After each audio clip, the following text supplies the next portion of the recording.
Bienvenidos a Radio Chancho en este segundo capítulo de esta tercera temporada. José, hemos hecho 3 temporadas, estamos haciendo la tercera temporada.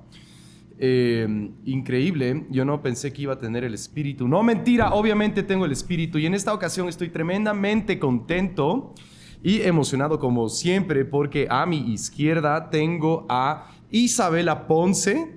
Ella es cofundadora de GK, que es un medio de comunicación que ya tiene sus años, ¿no es cierto, Isa? Pero creo que está pegando duro últimamente. Ya me vas a contar un poquito más acerca de la historia de GK. En todo caso, Isa, muchas gracias. Aprecio muchísimo que te hayas tomado este tiempo para compartir una cerveza acá con el equipo de Radio Chancho. Así que, bueno, salud para empezar. Ya voy casi la mitad del vaso tomándome, pero muchas gracias por aceptar esta invitación, Isa. Como te comenté, tras los telones, el punto de este pequeño espacio es simplemente compartir experiencias de vida, de carrera, para de alguna manera intentar, porque el mundo se está acabando, parecería, y nuestro país aún más, pero tratar de, o mejor dicho, no quiero decir tratar, porque la palabra tratar es muy triste, pero buscar inspirar el hecho de que, o tratar de inspirar que las cosas pueden ser mejor, que sí pueden ser mejor, sí podemos tener un mejor país, un mejor mundo. No es fácil, pero sí se puede y sí podemos empezar con nosotros mismos y luego podemos empezar impactando a los demás. Y creo que eso es lo que hacemos los emprendedores de cierta manera. Tenemos que mantener la fe, o si no, nos fregamos. Isa, nuevamente, muchas gracias. ¿Cómo estás en esta mañana? Muy bien, muchas gracias por la invitación. Estoy de acuerdo que este año, el anterior no ha sido los mejores, pero creo que la esperanza de verdad debería ser lo último que perdemos. Que se pierde. Sí. Isa, para la gente que no cacha muy bien el mundo del periodismo, no cacha mucho GK o no te conoce, de forma muy sencilla, ¿cómo te describirías? ¿Quién es Isabela Ponce? Isabela Ponce es periodista y yo creo que eso es una crisis de identidad porque siempre el periodismo es un oficio tan intenso y que te determina tanto tu vida y lo que haces y lo que piensas que si yo estoy en otro espacio social y no tiene nada que ver con el trabajo, igual como me dicen, ¿y quién eres? Yo como que soy periodista. O sea, de verdad es parte de mi identidad. Yo llevo 16 años haciendo periodismo non-stop y también soy emprendedora. Soy guayaquileña, vivo en Quito o mejor dicho, no vivo en Guayaquil hace 13 años. He estado entre Quito y otras ciudades del mundo por diferentes razones. Y creo que soy una persona recontra curiosa. Eso sí me determina muchísimo. Muy trabajadora. Te diría que idealista, aunque esa característica está un poco como dormida. No, dormida. O sea, en este momento de un contexto tan difícil que estamos viviendo, es un poco difícil como que mantener, como decía, la esperanza, ¿no? Entonces, eso. Y de ahí, no sé qué más me caracteriza. Siempre creo que es una pregunta un poco filosófica. No un poco, es filosófica y es un poco difícil. Como, ¿quién quieres ser? ¿Quién eres? O sea, no sé, soy Isabela, tengo 36 años, me encanta vivir en Quito, me gusta mucho leer, me encantan mis plantas, y eso lo descubrí hace 2 años. Entonces, yo sí creo que la identidad es una cosa muy... O sea, que va como en constante construcción y evolución. O sea, sí, podría ser evolución, pero no necesariamente, no me gusta la palabra evolución porque parece que siempre vas a ser mejor o como algo moralista. No lo veo ahí, lo veo que es una cosa que está maleable, pero eso, me considero una persona que, eso te decía, como que a pesar de todo, como muy resiliente. Y ya, no quiero hablar más de... Ajá, de quién soy. Sí, bueno, esa es la típica pregunta que te hacen y te quedas como que, sí. ¿Quién soy? Sí. ¿Qué digo? Sí. ¿Cómo puedo no quedar como un estúpido? No, o sea, sí, pero al mismo tiempo, y esta es una pregunta que les hago a todas las personas que nos vienen a visitar acá en Radio Chancho, porque me encanta, por un lado porque es divertido verle a la gente como que en su estado más vulnerable, es como que, oh no, ¿ahora qué hago? Claro, qué digo. Pero en realidad es porque es una pregunta que vale hacerse todos los días, creo, ¿no?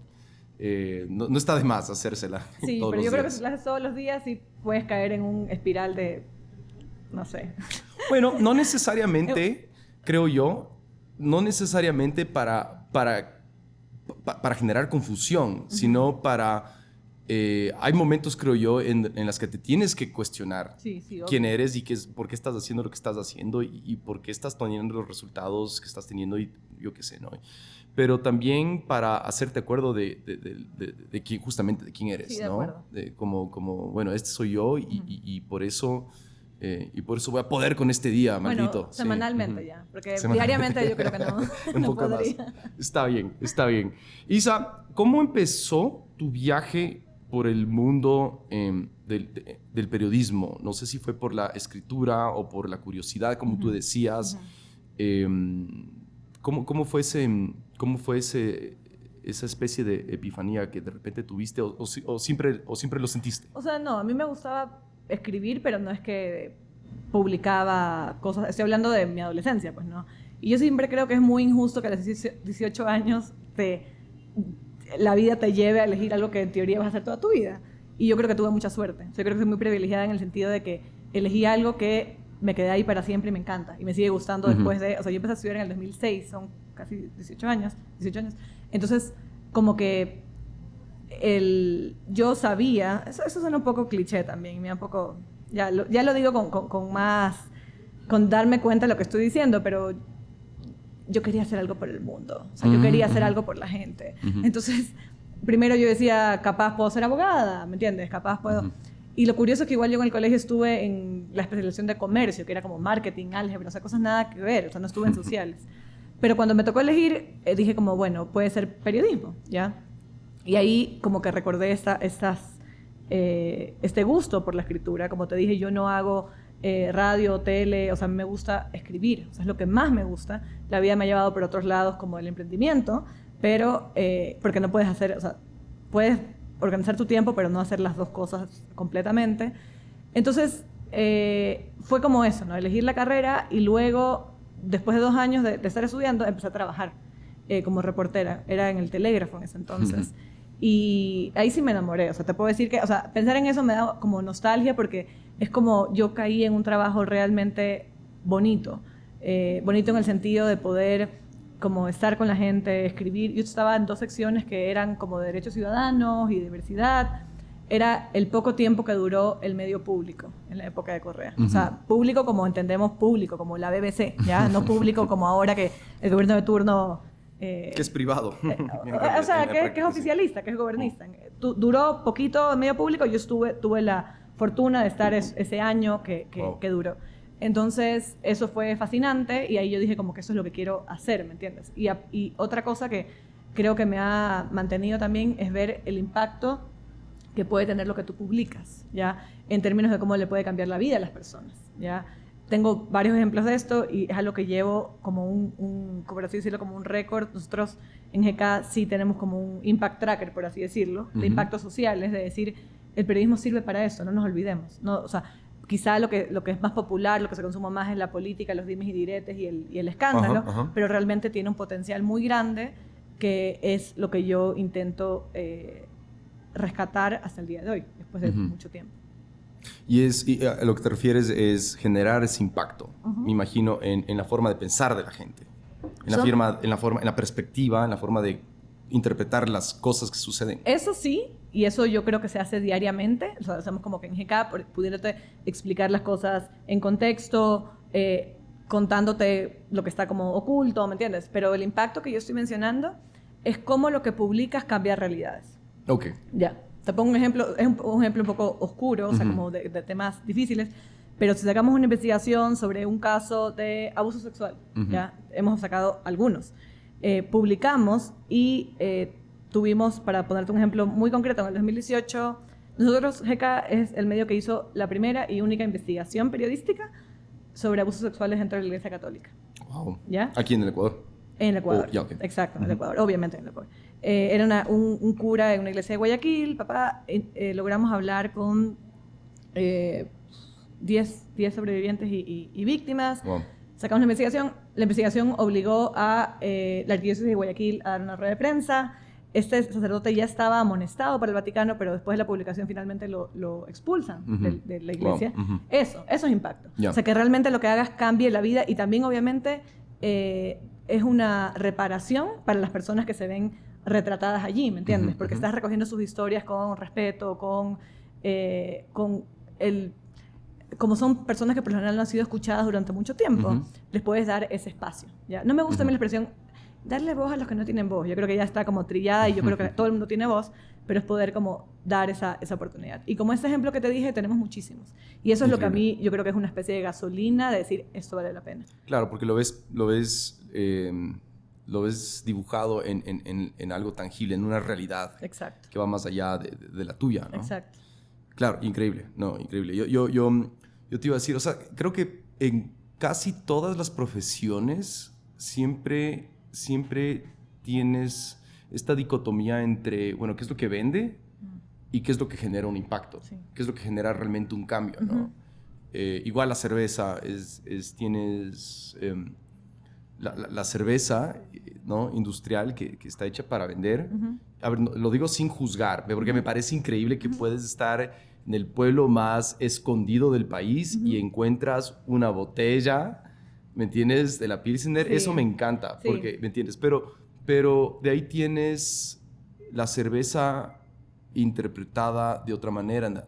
Tienes la cerveza que está hecha para elevar de alguna manera tus sentidos del momento en que estás charlando con un amigo, comiendo, degustando.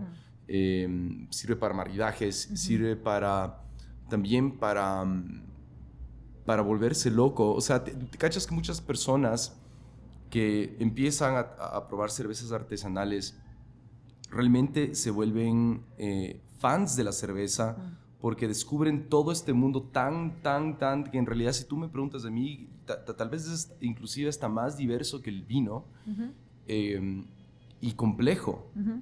Y dentro de ese mundo hay ciencia, hay arte, hay historia, hay mucha historia, hay contextos sociales, ¿no? Porque muchos de los estilos de cerveza que hoy encuentras en los bares tienen un origen, ¿me entiendes? Tienen un origen que es una cerveza que vino después de una revolución que sucedió en tal lugar o se hizo en tal otro lugar porque en ese lugar había un tipo especial de agua que hacía...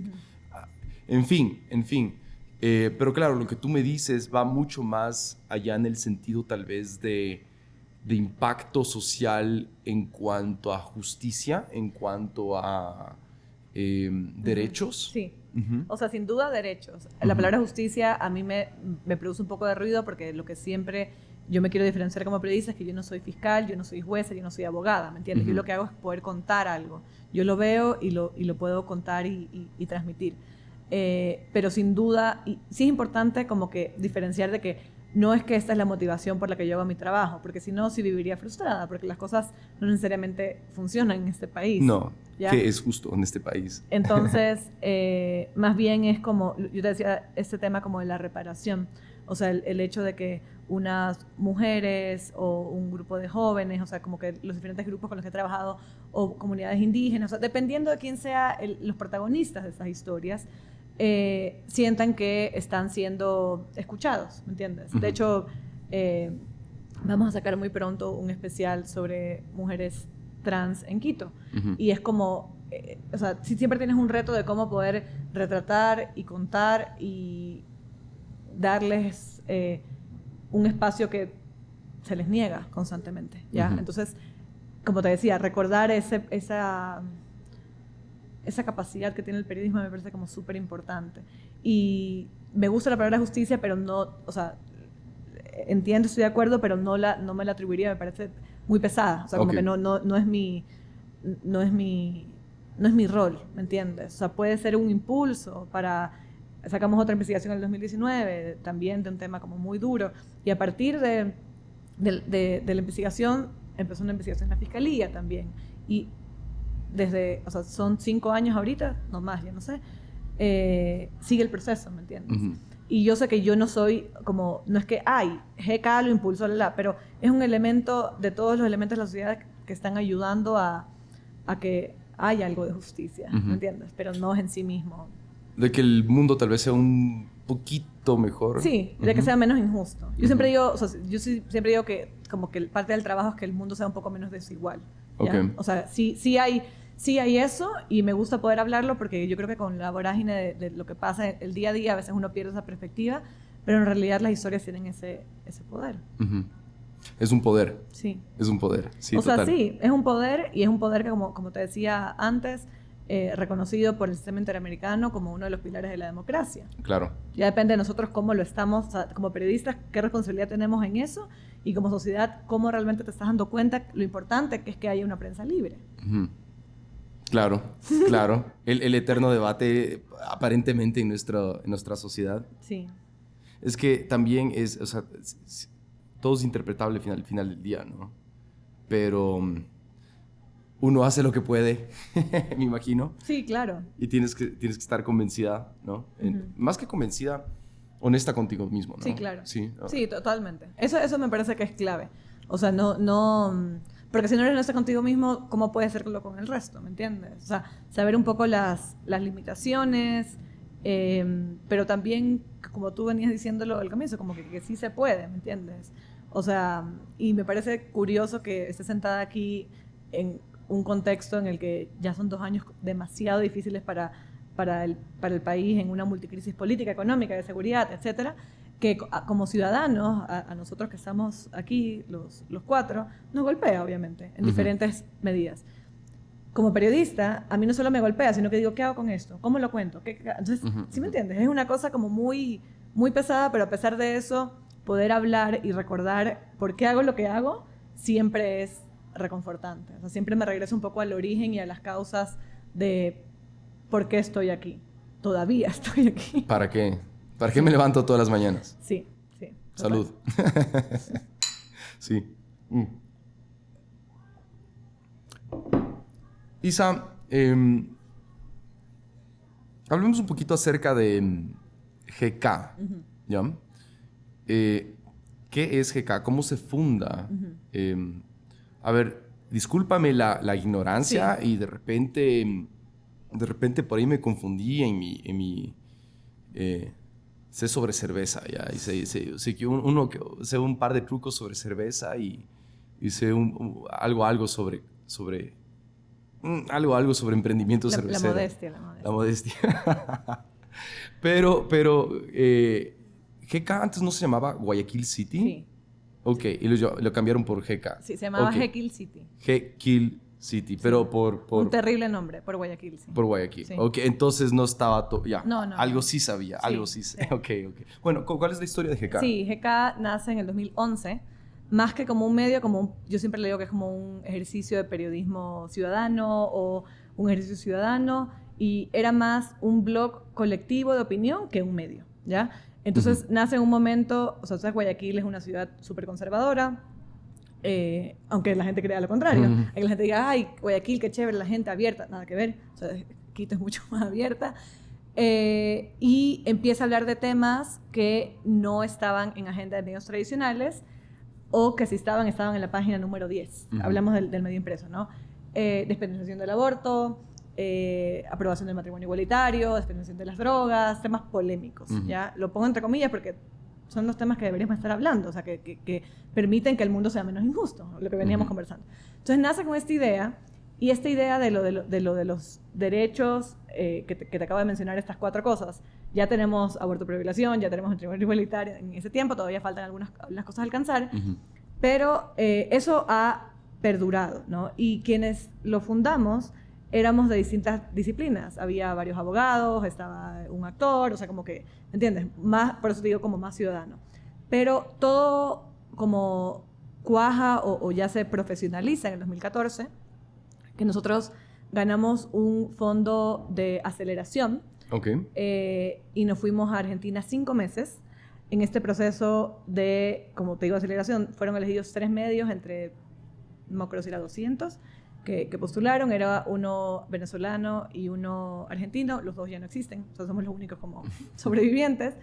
Y básicamente el programa era como para poder entender que esto era un negocio. Y para ti iba a ser como que, ay, obvio, sí, o sea, porque tu mindset es diferente.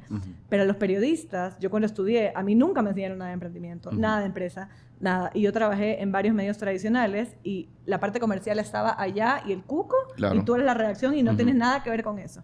Entonces a mí esta conversación me da risa porque durante muchos años la tuve y ya me parece una cosa también de la antigüedad tener que explicar esto. Pero yo creo que sí hay que explicarlo para un público general que no entiende que el periodismo entró, o sea, los medios entraron en una crisis gigantesca por la publicidad, por las grandes empresas tecnológicas, o sea, Google y Facebook se comieron ese negocio. Entonces, tocó como reinventarse un poco eso. Pero, ¿por qué en el 2014 tuvimos como estas capacitaciones y también tuvimos un fondo de inversión? Desde ahí empezamos como con un chip de esto es una empresa, esto es una compañía, esto es como que cómo podemos sacarla adelante, pensar en el modelo de negocio. Pero la curva de aprendizaje fue durísima y a pesar de que ya descubres como ciertas cosas que funcionan, tú sabes que este país te da una cachetada un día, después la otra, o sea, todas las cosas, o sea, tienes que ir, seguir experimentando y seguir buscando maneras de volverlo sostenible, ¿no? Claro. Entonces, en este camino también es curioso, porque yo llevo 5 o 6 años, soy consultora de medios en América Latina, precisamente de sostenibilidad.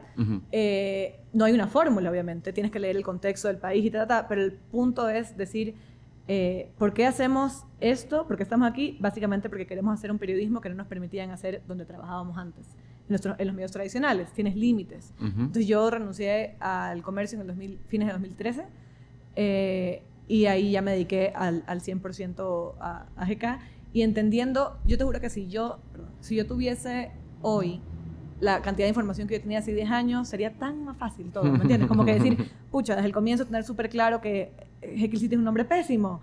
Yo qué sé, así como que de saber que tienes que tener una estrategia de distribución clara. Es un ecosistema, o sea, el periodismo es algo que ha cambiado tan rápidamente con todas las plataformas y tal, que todo el tiempo tienes que estar aprendiendo. Eso me fascina, pero también es como que tienes que estar actualizándote con absolutamente todo, ¿ya? Entonces, te representa como un montón de retos y tal, y eso, o sea, así pasó Jekyll City a ser GK en el 2017, y a pesar de eso, mucha gente no sabe la relación. Tú hiciste el clic y dices, ya, esto puede ser que sea lo de acá. Sí, es lo mismo, pero el punto es nosotros éramos más nicho antes, y nosotros no queremos ser nicho. Nosotros queremos poder llegar a una audiencia mucho más amplia, porque el periodismo igual es un servicio público que puede ayudar a las audiencias, como tú decías al comienzo, a tomar buenas decisiones, a poder entender qué pasa en el país, etc. Y eso no lo logras que te lean 5.000 personas. No, pues tú tienes que poder llegar. Y eso es lo que hemos hecho en los últimos años, con un público mucho más interesante en cuanto a número, pero también a nivel de engagement, ¿no? Entonces, GK se convirtió en este proyecto ciudadano irreverente hecho por jóvenes que no sabían poner un nombre, claro. a un medio que es conocido internacionalmente. Todos los años hacemos proyectos transnacionales, nos hemos posicionado como haciendo periodismo explicativo y a profundidad, y también investigativo, sin dejar a un lado los derechos humanos, ¿ya? O sea, como que ya hay un posicionamiento. Entonces, ese ha sido como un recorrido. Me demoré creo que 8 minutos, pero igual te hice un resumen, porque ha habido tantos picos y tantos aprendizajes, y yo sí siento que sigue habiendo, ¿ya? ¿Por qué sigue habiendo? Porque, como te digo, los algoritmos y todas las cosas que siguen apareciendo. Ahorita la inteligencia artificial es un tema increíble para conversar de cómo nos... no quisiera usar la palabra afecta, de cómo nos compete. Impacta. Sí, sí. Entonces, la historia de GK es un poco esa. Obviamente en el medio, como que llegar como está acá, en el medio varios reconocimientos, ¿me entiendes? Como mucho trabajo muy fuerte, y este resultado que es muy gratificante, ¿me entiendes? Poder tener este impacto con las audiencias que nos agradecen por lo que estamos haciendo, porque les sirve, tomar decisiones desde cosas pequeñas y muy prácticas, como cómo pagar la patente municipal, que era un tema que de repente surgió, hasta, como te digo, estas investigaciones más de largo aliento que nos toman mucho más tiempo, pero que nos permiten poder contar estas cosas que no están siendo vistas por medios tradicionales. ¿Cómo describirías tú la situación en la que GK se encuentra en este momento? Esta crisis como política, económica, de seguridad, nos ha golpeado muy, muy directamente, ¿ya? O sea, hoy día estaba en un desayuno con otros periodistas y es una periodista que es freelance, entonces si uno no tiene un medio, uno no entiende mucho como las implicaciones, ¿me entiendes? Como que, ¿por qué lo que pasó el 9 de enero te va a afectar? Y es como que, porque una crisis de seguridad como la que tuvimos impacta en la economía de una manera brutal, la gente no quiere salir, las empresas se guardan la mano en los bolsillos, esos son nuestros clientes, pues. O sea, como que obviamente a veces hay líneas un poco más largas, sí, pero yo no recuerdo un momento de la historia de GK en que tantas cosas se hayan unido para el mal. Porque, por ejemplo, en el tema de la seguridad, yo sé que si digo seguridad, ustedes piensan en nosotros salir a la calle, que nos roben o que nos vacunen, todos esos temas que son como súper delicados, pero los periodistas tenemos una capa más de amenaza. O sea, no voy a hablar de detalles como más privados, pero de los riesgos que hemos sufrido en los últimos 2 años. Hay uno que fue público y fue que una periodista de GK tuvo que exiliarse por una amenaza de muerte.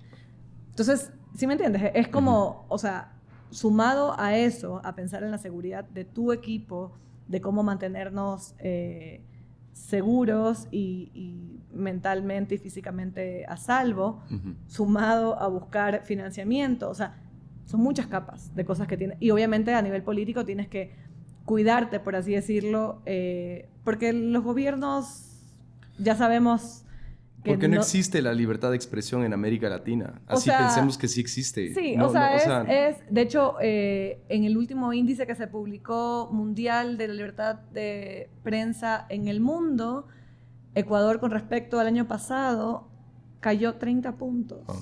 Es el país que más cayó, o el segundo país que más cayó. O sea, es como pasamos de una mala a una peor, y obviamente siempre está el fantasma del correísmo, ¿no? Porque fueron esos 10 años y los insultos y tal, pero no quiere decir que los otros gobiernos te den garantías, claro. ¿ya? Y también el hecho de que no te abran las puertas para una entrevista o no te respondan los pedidos de información y ahorita estamos viviendo en un momento como por la crisis de seguridad están justificándose todas estas medidas, la consulta ganó toda la militarización y todo, pero nadie se pone a pensar cómo esto puede afectar el blindaje más a esta libertad de prensa. Por la inseguridad, en Ecuador cada vez existen más desiertos informativos, zonas donde ya no se puede hacer periodismo, porque están cooptados por el crimen organizado. Entonces, la respuesta es, este es un momento muy, muy complejo para el país y eso se ha traducido directamente a GK en todos los términos. Seguridad siendo como una de las mayores preocupaciones, que salpica a lo económico, que salpica a lo político y un poco como, yo sí siento que a nivel, porque por los contactos y cosas, el año pasado viajé a algunos países por eventos y tal, y cuando les hablo de Ecuador es como que el mundo todavía no está consciente de lo mal que estamos. Y si la cooperación internacional va a llegar en 2 años, va a ser muy tarde, pues. ¿Entiendes? A ver, yo creo que es que creo que sucede al revés, porque creo que porque finalmente es propaganda. Que recibe la gente afuera del Ecuador es no vayan al Ecuador, ¿cachas? Porque es súper, súper inseguro. Pero la gente que necesita, o sea, la gente que más bien quieres de alguna forma persuadir que es importante su cooperación y su ayuda, es como que no es tan grave, no es tan grave. ¿Sí me explico? Sí. Eso es lo que me estás haciendo entender en este momento, porque ¿qué es lo que, y como, no sé, como yo que sé, propietario de un establecimiento turístico finalmente, ¿no? Sí. Porque lo que hacemos es vender comida, hospitalidad, exactamente. Vendemos comida, vendemos cerveza, y a pesar de que no estamos monetizando directamente, pero estamos ofreciendo música en vivo, estamos ofreciendo galerías de arte, estamos ofreciendo la hospitalidad en sí, el servicio, una serie de cosas. La gente dice, hijo de perra, está inseguro, no salgo. y por afuera dice, no voy a ese país. O sea, ¿por qué? ¿Me entiendes? Sí. Y hay algo que me llama la atención. Yo no sé si estás de acuerdo conmigo. De repente, yo dentro de mi ignorancia y dentro de, obviamente, del poco contexto que tengo, porque yo no soy periodista y no hago la investigación que tú haces, o que cualquier otro periodista, me imagino, estaría haciendo. Pero yo sí siento que la prensa internacional nos trata bien mal al Ecuador. O sea, hablan súper mal.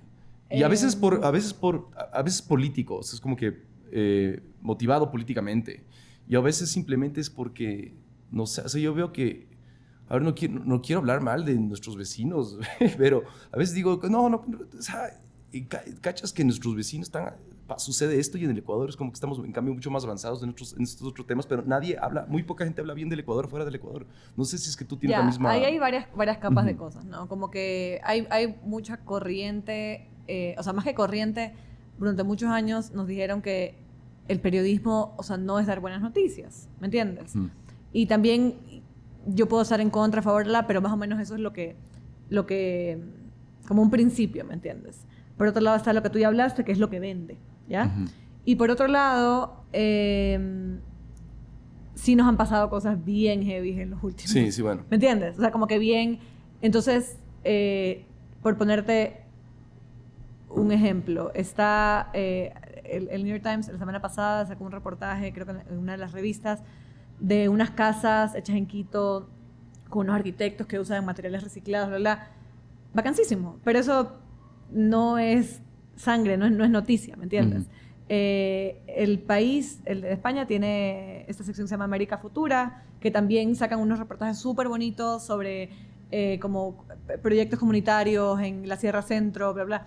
O sea, se cuentan estas historias, pero realmente, como te digo, no venden. Y aparte que, como te digo, las cosas que nos han pasado, o sea, lo de TC es una cosa mundialmente sin precedentes, lo que pasó. ¿Lo de qué, perdón? Lo de TC, el secuestro. Ok. El secuestro en vivo de una, de un canal, sí. O sea, lo de Villavicencio no fue sin precedentes. Está México, está Colombia, y por hablar de la región y en el mundo, candidatos presidenciales asesinados. Terrible, obviamente, pero ¿por qué también... te digo como que análisis el por qué y luego te digo lo que... Porque Ecuador no era eso, pues. Hace 3 años no era eso y de repente, ¿qué pasó? O sea, como que la gente sí está intrigada igual a nivel internacional y te juro que nosotros, o sea, en GK como en enero y en agosto del año pasado, la típica que pasa algo y te llaman de diferentes medios de todo el mundo como que ¿qué pasó? O sea, como que te das cuenta de esa reacción. Y no es que, o sea, lo que te quiero decir es que no es una intencionalidad de nos tratan mal. Así funcionan los medios en todos los países que cubren noticias internacionales. Van a cubrir lo que sea noticia, ¿ya? Las buenas noticias, por lo general, no son noticias. Y lo que genera más polémica, porque también ahí sí entra un poco lo de clickbait y todas las cosas que son qué es lo que vende, papá. Ahí sí entra quizá ese componente. Pero... yo entiendo tu frustración, porque es como, somos un país que tenemos tantas cosas tan bonitas y por qué lo que sale es solamente lo terrible. Yo entiendo eso, pero siento que es un problema mucho más estructural, como de cómo se concibe el periodismo y también pensando, si pienso en medios internacionales, un medio, no sé, la BBC, que está en Inglaterra y tiene su sección internacional, obviamente va a cubrir elecciones, va a cubrir, si es que, no sé, el aluvión de la Gasca, pero el de hace 2 años, no el de ahora porque hubo un muerto. Suena terrible lo que estoy diciendo, pero es un poco la lógica de es noticiable, puede ser impacto, Entonces, sí es feo porque impacta directamente, como tú dices, al turismo, que impacta directamente a la economía, que impacta directamente al empleo. O sea, es un bucle súper negativo, pero no se puede dejar de contar tampoco. Pues. O sea, como que no, o sea, entiendo que puede causar frustración, pero más bien ahí quizá el equilibrio sería esas cosas que yo te digo, poder contar como estas historias. A veces yo veo todos los esfuerzos que hace el Ministerio de Turismo y me da a veces un poco como de frustración, ¿me entiendes? Porque decir como, tiene razón en todo lo que dice. Me encanta este país, me encanta vivir en Quito. El metro, maravilloso, ¿me entiendes? Como que tiene tantas cosas, pero claro, ¿cómo vas a garantizar? O sea, yo tengo una pareja de amigos ingleses, estaba aquí en enero cuando pasó lo de TC. Estaba en Ayampe y él estaba más preocupado por mí, periodista. Pero yo le decía como que, ¿cómo están ustedes? Y están allá en o sea, olvídate, no, ni se enteraron. O sea, como que no les afectó. Pero yo sí estaba genuinamente preocupada de que algo les pasase. Entonces, ahí ves a nivel tangible que sí hay cosas que hay que definitivamente arreglar para que esto pueda como florecer, ¿me entiendes? Uh-huh. Y yo sí creo, y ahí sí te digo como quizá una autocrítica, que cuando Ecuador está citado en, no sé, National Geographic o tal guía o tal cosa, o lugares específicos, como hace como 6 meses creo, Plural lo nombraron en una revista, ni sé qué, ni sé cuánto, el bar, uh-huh. Poder hacer eco de eso, uh-huh. Los medios locales, ¿me entiendes? Porque sí, eso sí, los ecuatorianos creo que somos muy latinoamericanos y como que si alguien lo dice afuera, claro, bien, mejor, ¿verdad? Uh-huh. O sea, pero sí puede servir en dinamizar la economía. O sea, sé que suenan palabras abstractas, yo sé que tú me entiendes, pero yo sé que una audiencia me dice, dinamizar la economía, ¿cómo qué significa eso? Pero realmente también los medios pueden tener un rol en eso, ¿entiendes? Como el poder mostrar estas cosas que se están haciendo. Bueno, pero es de cierta manera el mismo, no sé si la palabra es dilema, o sea, el mismo debate sobre que existía antes del movimiento de la cerveza artesanal. Era como que, es como que, ¿por qué? ¿Cómo voy a hacer de algo que no es cerveza industrial un negocio? Uh-huh. O sea, o sea, no, claro. ¿me entiendes? O sea, claro. Es como que, ¿por qué inclusive? Es más, ¿para qué vas a emprender si es que ya tienes un trabajo estable? O sea, pero ¿para qué? O sea, hay que ser bien estúpido. Ya, pero eso es una mente a ver, pero a muy lo que voy, cómoda. Sí, pero a lo que voy es medio como que se puede ramificar de una manera muy parecida. Y claro, o sea, ¿por qué voy a dar buenas noticias? Sí. ¿Para qué? Si es que no me da plata. Sí. O sea, si es que no me da plata y también como que... O sea, igual hay una corriente en el mundo hace quizá menos de 10 años que se llama periodismo de soluciones, ¿ya? Y básicamente es eso, como contar historias que proponen soluciones que podrían ser replicables, ¿ya? Okay. Y es muy interesante, pero a veces también se siente como un poco forzado. Yo tuve una conversación con un colega del Salvador en noviembre y él me decía como, ese no es nuestro rol, como que nosotros tenemos que destapar la corrupción, bla, bla. Le digo, sí, tenemos que destapar la corrupción, es cierto, pero que otros también hagan esto. Si alguien quiere hacer contar estas buenas historias, está bien. O sea, yo creo que... Y de hecho, GK es parte de una red de periodismo de soluciones. O sea, como que eso significa que republicamos historias de diferentes partes del mundo con esta... Y nosotros también publicamos de vez en cuando, porque a veces... A mí lo que no me gusta son las etiquetas, o como que forzar las cosas o las realidades. Pero si es que... El año pasado publicamos, si es que un barrio está organizándose para cuidarse y protegerse de la inseguridad, ¿por qué no contarlo? Para que otro barrio pueda como que ver qué se está haciendo, ¿me entiendes? O sea, sí, claro. Entonces sí hay como mucho potencial, pero la verdad es que como el país están pasando tantas cosas, es muy difícil a veces decir, a ver, ¿qué hacemos? Pero por eso es que cada medio tiene que tener como su línea, su propósito, ¿me entiendes? Y eso GK lo tiene bastante claro. Yo sé que yo no puedo hacer todo de todo, yo sé lo que yo hago, y sí, dentro de las líneas sí está esto de, ok, podemos promover esto que ocurrió o hacer eco sin sentirnos mal de que sea propaganda. Porque a veces puede haber cosas que son evidentemente falsas o forzadas, ¿me entiendes? Sobre todo si es que viene algo del gobierno de turno. ¿Ya? O sea, como que no caer tampoco en esa tentación de que, ay, es que dijeron esta cifra, bla, bla, bla. Y es como que aguanta, ¿me entiendes? Como que obviamente tienes que verificar, bla, bla, bla. Pero yo sí creo que hay esta posibilidad de periodismo que también le llaman constructivo. Es interesante, no es el core de GK. A veces hacemos ciertas cosas. El año pasado sacamos un reportaje sobre una comunidad en la Amazonía que vive con paneles solares. Okay.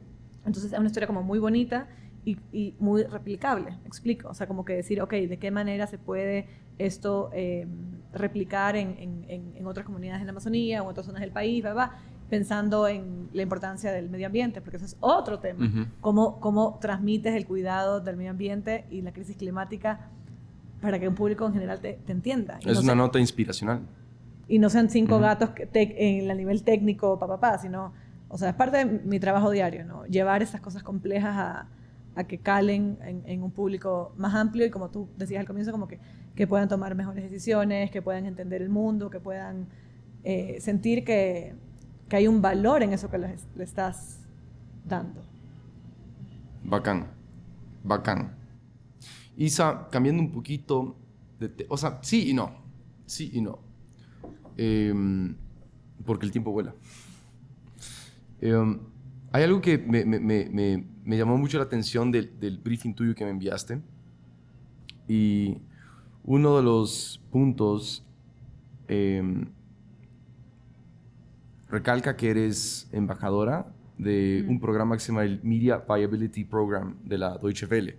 ¿Sí? Deutsche Welle Academy, que es el área de... Ajá. Que es un área que me imagino que debe ser como que es el área de formación. De formación, sí, de investigación y de enseñanza. Exactamente. Sí. Y yo no conocía que existía esta academia del Deutsche Welle y un poquito estuve leyendo acerca del tema y hablan mucho acerca del viability, justamente sobre, y corrígeme si me estoy equivocando, pero así es como lo interpreté, sobre cómo hacer del periodismo en la actualidad una actividad que sea sostenible económicamente. Sí. Y claro, tomando en consideración todo lo que ha pasado en los últimos 10 años en cuanto a la tecnología, ¿no? A la tecnología y a los hábitos del consumidor que ya no compran el periódico. Entonces, ¿por qué? ¿Puedes hablarnos un poquito acerca de cuál es de qué nomás hace este Media Viability Program y en qué consiste exactamente y qué implica que seas una embajadora? Ya, primero tú dijiste como que viabilidad o sostenibilidad financiera y te dije sí, pero en realidad no solo eso. No solo eso. Como que la Deutsche Welle Academia ha desarrollado una, o sea, como es el área de investigación, tiene un montón de investigaciones y lo bueno es que esas investigaciones sí se bajan y se intentan aplicar, ¿me entiendes? Entonces tiene factores que hacen que un medio sea sostenible. O sea, la idea es que la palabra sostenible es holística. Entonces, es la viabilidad financiera, de comunidad que tengas una audiencia, dependiendo del contexto político y económico. Ya me van a votar de embajadora. O sea, me refiero a que son así como, ¿me entiendes? Como súper específicos, entendiendo la integralidad y cómo un medio, obviamente es la viabilidad financiera, de todo lo que implica un medio de comunicación.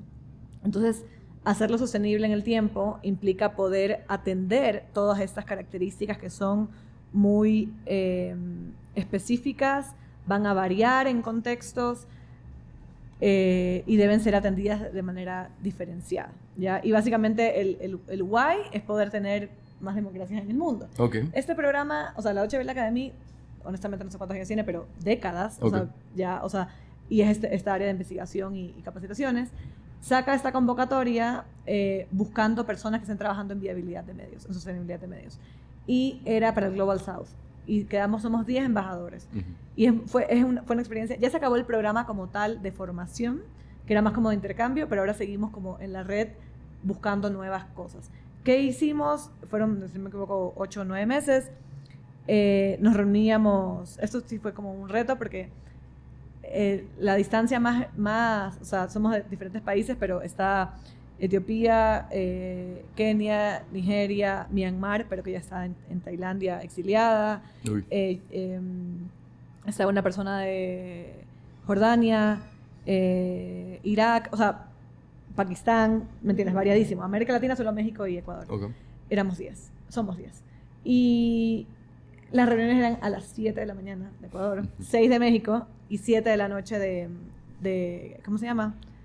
De Tailandia.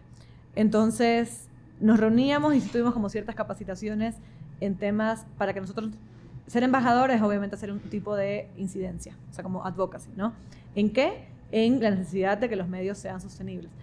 Suena un poco como chino para quienes no saben el uso de los medios, pero yo ya lo he mencionado un poquito de cómo los medios tienen que tener un modelo de negocio diversificado para poder sobrevivir. Pero yo, en algunas reuniones que tuve el año pasado, hablando de esto, había gente que me miraba raro. Gente de los Balcanes, por ejemplo. Como tienen democracias tan frágiles, o cero, ellos viven al 100% de cooperación internacional, de grants, de fondos no reembolsables. Okay. Y en América Latina, la mayor fuente de ingreso de los medios independientes son grants. Hay medios que dependen el 80%, el 90%. GK es el 25%. Okay. ¿Ya? Y yo quisiera que cada vez sea menos, pero realmente en este contexto ahorita quizá crezca el próximo año por lo que estamos pasando. Como que, ajá. Entonces, este programa lo que te invitaba era como a compartir los conocimientos que cada uno tenía. Había dueños de medios, había una académica, había una abogada, pero quién está trabajando para que los medios puedan continuar. Y sí es un trabajo... Le tienes que disculpar a la Leia por su intervención perruna violenta. ¿Pero será que alguien está afuera? No. que le vio a alguien. No, o sea, gente que... Ya me distraje. Gente que está trabajando porque los medios subsistan. Es que suena como una cosa obvia o tal, pero realmente los medios estamos en constantes crisis. Si no es A, es B, si no es B, es C. Si no... Entonces, este programa buscó capacitarnos y lograr compartir, porque no era tanto como solo de capacitación, sino de intercambio. Nos fuimos a Bonn una semana, ahí donde está la sede de la Deutsche Welle, y la cosa es como poder, literal, o sea, ser embajador, como en otros términos, es como poder llevar la misión de algo, ¿no? Uh-huh. O sea, como ser integralmente poder decir esto es...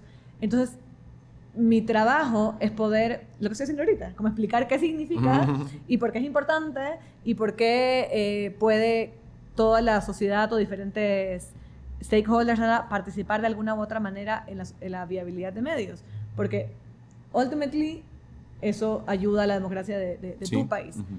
Entonces, yo entro a este programa también, o sea, el perfil tal, porque te decía que yo hago también consultorías a medios regionales para poder ayudarlos a entender de qué manera pueden seguir subsistiendo. Ajá. Sí, ese es como el resumen. Y seguimos trabajando... Y por ejemplo, tú exploras, como decías, la diversificación de los modelos de negocio. Por modelos de negocio estoy entendiendo la forma en la que entra el financiamiento. Exacto, para que puedas existir, ¿no? Entonces, yo qué sé, vendes espacios publicitarios, vendes colaboraciones, reportajes, vendes... Sí. Hoy recibes también financiamiento de la cooperación internacional, sí. ¿No? ¿Tiene que ver con eso o va mucho más allá? No, o sea, acabas de decir 2, GK tiene 6 fuentes. Entonces tiene el área de capacitaciones, en el que da talleres o se alía con organizaciones. Tiene el área obviamente de grants, tiene publicidad, pero no le llamamos publireportaje, sino más como content marketing, porque son contenidos de más alto valor. También hacemos alianzas con organizaciones que quieren promover, no sé, la prevención de la violencia de género, que es algo que nosotros en GK hacemos. Entonces creamos un proyecto de contenidos en el que esa organización no interviene en la independencia editorial, que eso es súper importante. O sea, que no es que revisen nada, solamente dicen, me interesa que hagas contenido sobre esto. Y no es publicidad, porque estás promoviendo un valor, ¿me entiendes? Como que lo vemos como una alianza y va a depender de cuál sea la relación. Luego nosotros hacemos la membresía, que eso es súper importante. Obviamente podremos hablar 3 horas de qué significan las membresías, pero en el mundo hay ya lleva al menos 10 años, una corriente de que la audiencia pueda mantener el periodismo independiente. Entonces tienes esos casos exitosos como el New York Times, el diario.es en España, son como los grandes ejemplos, pero no es suscripción. Suscripción es una relación transaccional en la que tú pagas y te dan como comprar el periódico. La membresía, aunque bueno, hay diferentes capas, ¿no? Porque la del Times obviamente tienes que pagar, puedes ver 5 gratis o de repente tienen paywalls que te impiden ver el contenido. El Wall Street Journal tiene paywall duro, creo que no puedes ver ni un contenido a menos que pagues. O sea, es un tema muy profundo, pero GK tiene una membresía para los lectores más fieles que quieren apoyar el periodismo. Nosotros no les damos, no es que yo voy a restringir el contenido para los no miembros, pero sí le mando un newsletter especial a los miembros, a un evento anual en el que pueden venir y conocer la redacción. Ellos saben que tienen un contacto más directo en el que me pueden escribir si quisieran que algo cubramos. Pueden navegar sin ads, sin publicidad. Pueden comentar. Son beneficios, pero son beneficios asociados. O sea, no es que mañana, no sé, te llega el tote bag. O sea, podríamos hacer eso, pero la idea es que no sea esa transacción de tú me pagas y yo te doy este objeto. Sí. O sea, lo que les das son bonuses, pero sí. ellos están realmente pagando porque creen en que están apoyando. O sea, bueno, porque... Sí, sí, porque creen en el proyecto, sí, creen en el proyecto. Y porque sienten que aportando están ayudando a que se mantenga este periodismo que les gusta. Entonces, esa es la membresía. Y así, ¿no? Hay muchos medios en América Latina que hacen eventos, por ejemplo, para poder financiarse.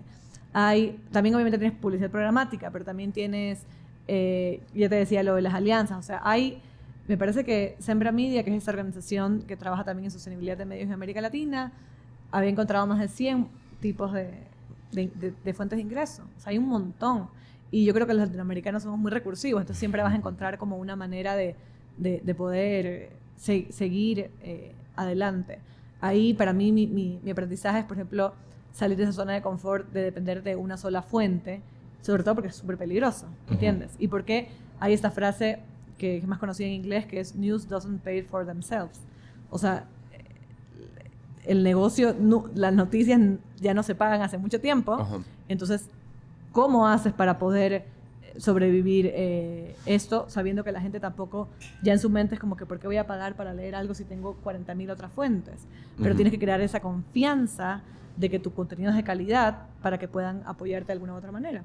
Apoyarte también significa darte like o compartir un contenido, porque eso hace que todo aumente. Pero el tema de la sostenibilidad de los medios a mí me parece fascinante, porque obviamente no solo lo vivo, sino que también he podido como acompañar a algunos medios, y es un tema que, por eso yo creo que lo de ser embajadora es un tema que todavía falta mucho que sea más integral. Entonces, en las universidades tienes a veces una clase. Yo di 2 años en una maestría, una clase de 2 días de empresa periodística, pero es emprendimiento, pero es una materia. Claro. Cuando debería ser una cosa, o sea, ¿qué hablas? ¿Me entienden? O sea, cómo en vez de darte a veces cosas, a mí me encanta las clases de semiótica y tal, pero en vez de darte esas cosas que son como ya medio abstractas, dame algo... Tan técnico que se vuelve abstracto, sí. Sí, o sea, dame algo práctico. En las universidades no hay esa carrera, o sea, no hay como que esa especialización o no hay ese entrenamiento. Y en los congresos de periodismo... No se habla mucho de eso tampoco. Hay como un foro, 2 foros, ¿me entiendes? De los 50, o sea... Ahora, eso creo yo sucede en muchos oficios. Especialmente, a ver, y pasa en todas las universidades. O sea, te enseñan, te graduaste de periodista, te graduaste de ingeniero de alimentos, te graduaste de economista y no sabes cómo se hace el dinero. No sabes cómo resolver tu vida financiera. Te forman para ser empleado. Te forman, y no solamente para ser empleado, sino para vivir endeudado. ¿Me entiendes? O sea, porque esa es la tendencia, y esa ha sido la tendencia en las últimas décadas. Y luego todo el mundo se queja, ay, los banqueros son malos. Claro que son malos, pero también no las todo una generalización. O sea, los banqueros hacen lo que se les permite hacer, como todo el mundo, ¿me entiendes? Y las universidades tampoco les da la gana de considerar que la educación financiera sea obligatoria, ¿me entiendes? Sí, yo estoy completamente de acuerdo. A ver, no, o sea, gracias al banco tenemos este local, claro, ¿me entiendes? Obvio. O sea, sí, no, a lo que me refiero es, y perdón, no, me explico correctamente,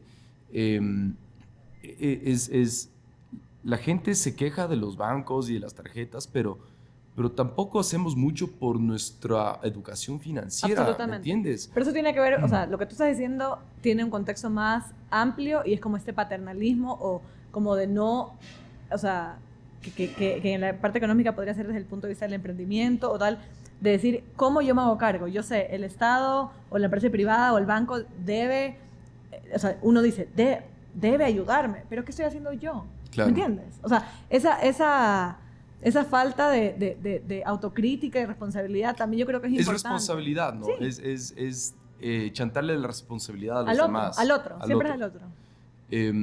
Y hoy por hoy creo que en nuestra sociedad moderna eso sucede de una manera ya hasta mórbida. O sea, es terrible. No, a mí me desespera. A mí y yo creo que ser emprendedora te abre mucho más la mente frente a eso. Te das cuenta más de eso. ¿Me entiendes? Porque te enfrentas a tantas a tantos retos de que dices como que o sea, cuál es mi rol y cómo yo estoy contribuyendo a la sociedad, por así decirlo. Sé que es una cosa como amplia, pero sé que me entiendes por lo que estábamos conversando. Sí, es que eso es. O sea, puedes ser un tipo completamente cínico, nihilista y vivir por la plata. Sí.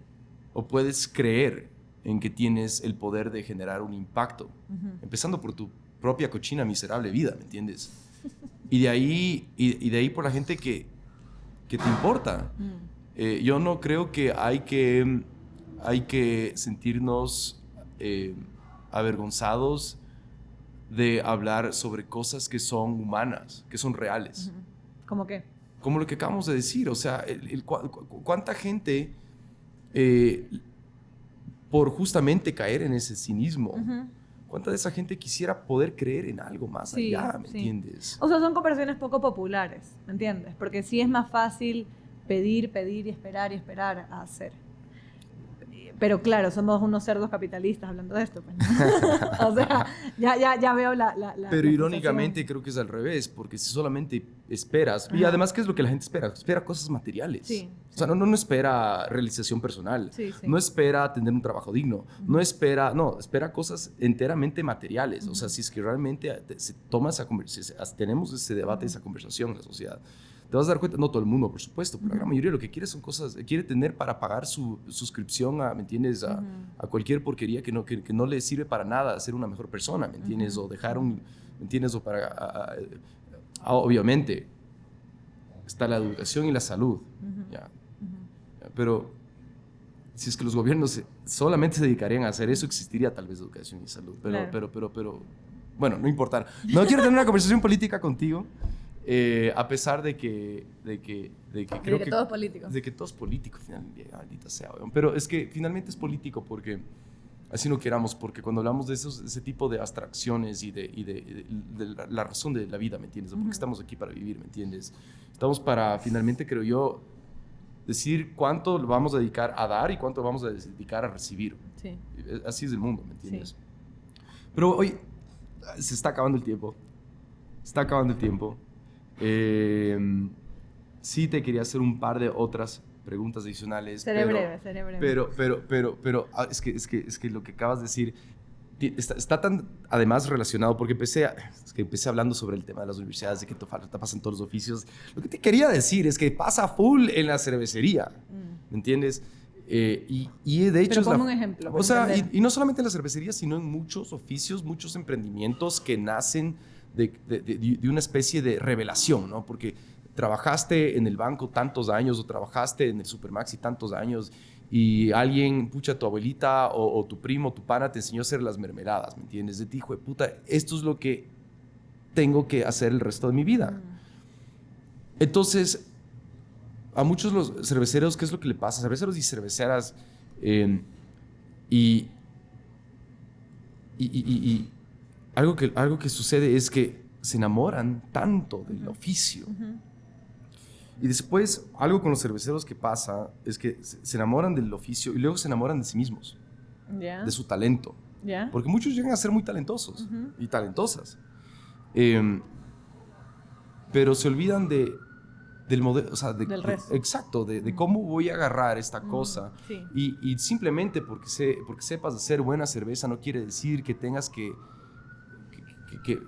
¿me entiendes? Que tengas que tener buenos resultados materiales. Pero eso como que yo podría solo extrapolar así como un copy-paste y cambiarle como, tacharle la palabra cervecero por periodista, ¿me entiendes? Por cualquier oficio, casi. Porque muchos periodistas dicen como que, yo soy bueno o buena haciendo esto, entonces me voy a crear mi propio medio, mi propio canal, sin tener idea de cómo miércoles sostener eso. Y de chiquito, y además del chiquito me dijeron que si soy bueno en esto me va a ir bien. Claro. Es como que tienes que ser bueno en muchas cosas. Nos engañaron, exacto. O sea, tienes que ser, no tienes que ser el mejor, pero tienes que ser bueno, tienes que saber de lo que estás hablando, ¿me entiendes? Pero sí tienes que intentar ser el mejor. O sea, sí tienes que esforzarte. No es como todos van a tener el mismo espacio. Tú tienes 3 locales por algo. O sea, y eso yo te decía hace un rato como modestia. O sea, sí, pues, o sea, hay que poder como...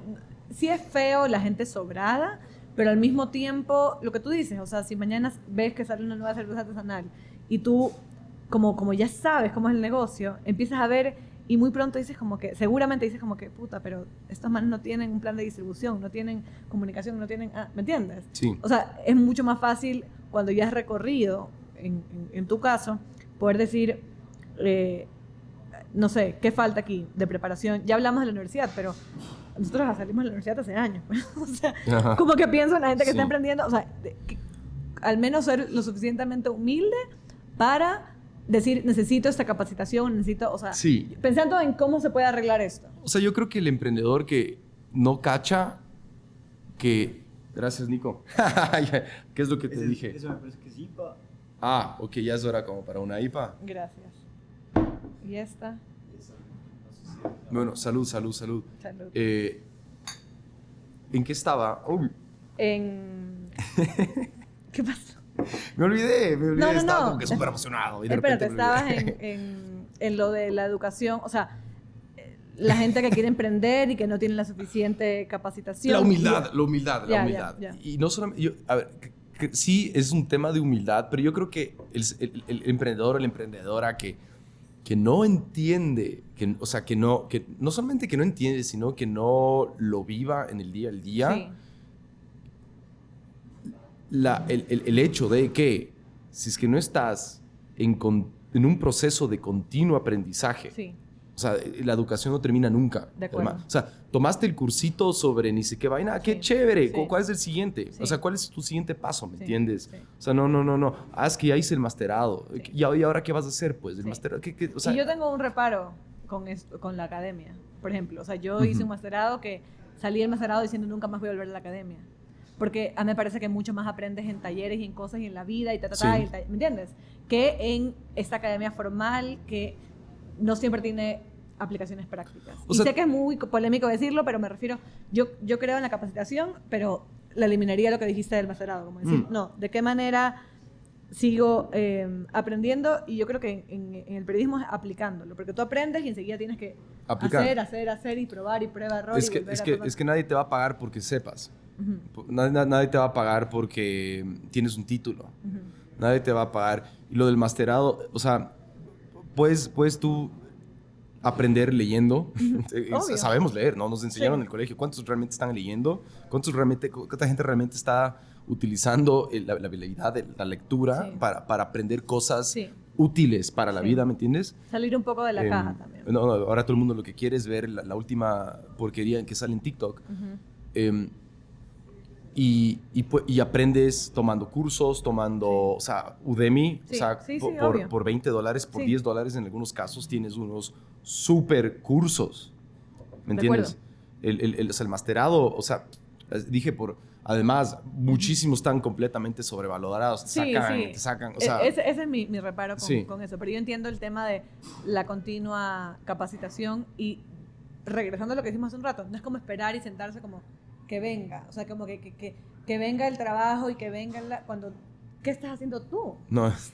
O sea, es que, no sé, ya... Y es un mindset, porque la vida te manda oportunidades, solo que si no estás entrenado a verlas, no las ves, ¿me entiendes? Sí, obvio. Cuando tú dices, tengo que sacar, cuando ya entras en ese mindset de sacar oportunidades, simplemente de ser humilde, ¿me entiendes? De no ser soberbio, Sí, sí. ¿ya? Ves las oportunidades. Pero cuando el mundo te ha estafado, Sí. no hay oportunidades. Nunca hay oportunidades. Lo que voy a decir ahorita va a parecer un poco polémico también como lo estoy enmarcando, pero como esa personificación de pobrecito yo, ¿me entiendes? Como eso yo no creo que le hace, o sea, no ayuda. Yo creo que el duelo es bueno, es bueno desahogarse. Sí, sin duda. Es llorar, yo creo que ayuda muchísimo. Pero el problema está en no levantarte. O sea, ¿qué haces cuando te caes? O sea, yo no hablo de eso, porque obviamente, o sea, yo soy muy llorona, Sí. o sea, no va por ahí. Va por el punto de como estancamiento. Sí. ¿Entiendes? Y como de siempre esperar que el resto te resuelva y tú no puedas como empoderarte y decir, la palabra empoderar también la odio, pero como que decir esto de aquí, yo, ¿qué voy a hacer al respecto? Y es muy loco que esté hablando de eso ahorita porque la situación ahorita está muy complicada y es difícil encontrar esta esperanza en la situación en la que estamos, pero siempre hay ese pedacito, yo creo, pero es el pedacito de nuevo, ¿qué hago yo? O sea, era Eleanor Roosevelt, creo, como ¿qué hago yo? Debo preguntarme ¿qué hago yo en vez de qué hace el país por mí? O sea, sí. y a veces a mí no me gustan los quotes y las frases porque son como, parecen frases hechas, Sí. pero esa de ahí sí me resuena y creo que las personas sí tenemos que ser un poco más propositivas. Así. Y es con nosotros mismos, no es con absolutamente nadie más, ¿no? Sí. Es eso. Sí, también. Y lo que tú decías, lo dijiste al comienzo, ser honesto con uno mismo, ¿no? Si no puedes eso... Isa, me encanta. Ya estamos pasadas la hora. Se me quedan un montón de preguntas que te quería hacer. Qué vaina. Pero la buena noticia es que podríamos hacer un segundo capítulo en algún momento. Isa, muchas gracias por estar aquí. Nuevamente, para quien recién están viendo hace poco, no lo han visto desde el inicio, estoy teniendo una charla con Isabela Ponce, cofundadora de GK. Nuevamente, muchas gracias por estar aquí, Gracias Isa. por la invitación. ¿Tienes algún último mensaje, alguna última impresión, alguna última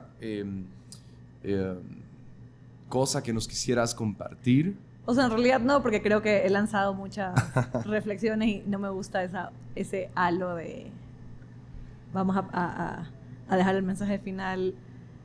No, te agradezco por el espacio. Creo que navegó rincones inesperados, pero igual muy interesante, porque creo que lo que me pareció más interesante es como encontrar esos puntos en común entre oficios y sectores tan distintos. Creo que podamos compartir tantas cosas, desde frustraciones y alegrías, pero entendiendo como el rol ya más de ciudadanos. No voy a decir ser humano, no voy a ser tan amplia, pero sí como ciudadanos. Pensemos en Ecuador y qué estamos como haciendo y poder como colaborar, ¿entiendes?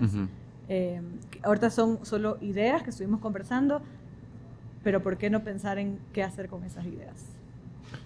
Tenemos el poder y la habilidad de ser algo más que simplemente unos tarados que vinieron a consumir y morirse, básicamente. Un poco apocalíptico, pero sí. Y hay que alegrarse por eso. Sí. Porque la vida es hermosa y tenemos cerveza en la mano. Salud. Muchas gracias, Isa. Gracias por estar aquí. Aprecio mucho tus palabras tus palabras y tus historias. Gracias a ti. José, señores, Nico, muchas gracias. Nos vemos en el siguiente capítulo de Radio Chancho.